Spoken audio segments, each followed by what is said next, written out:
From freshman year until the summer after junior year, I was addicted to pornography, and no one knew, and I tried to fight it alone and failed, and it started after seeing something on Facebook, of all places, that led from one thing to the next until I was really deep in it, very depressed, and got down on myself and felt like everyone was better than me. I knew how I looked to people, and I knew that I looked like the good Christian girl, would always do the right thing, but I knew that that was not exactly what was going on when I went home or when I was laying in bed looking at my phone.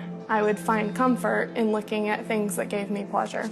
It went through periods where maybe for 2 months I wouldn't look at anything and I'd be like, I'm free from this, sin doesn't have its grasp on me.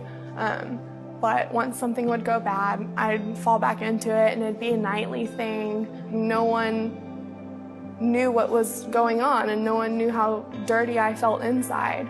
It ruined so many of my days because I was just so distressed over what I had done, but then I'd go do it again. My depression definitely led to me putting up walls between my friends. I didn't want to share things, and I had resentment towards them for sure because I felt like they didn't go through the same things as me, and I just got really, really down on myself. And those are the moments when I'd be alone and feel alone that I would run to pornography, because feeding that sin is what ultimately made me feel worse because I felt guilty about it. And that didn't change until I started having consistent quiet times.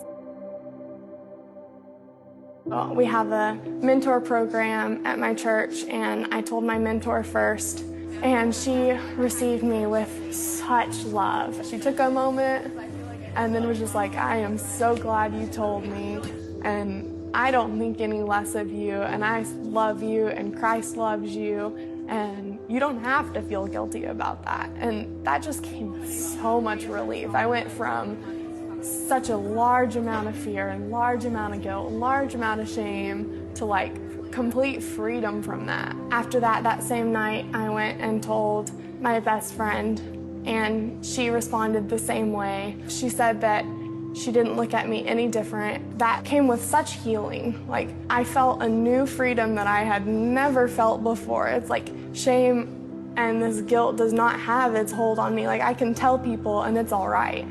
And so now, because of that, because of getting to share with people and not being afraid of rejection, I'm able to keep a large group of people accountable, a few whom had never told anyone before that they also struggle with pornography. So that's really cool. And it's really cool to get to see how God can use you if you let Him.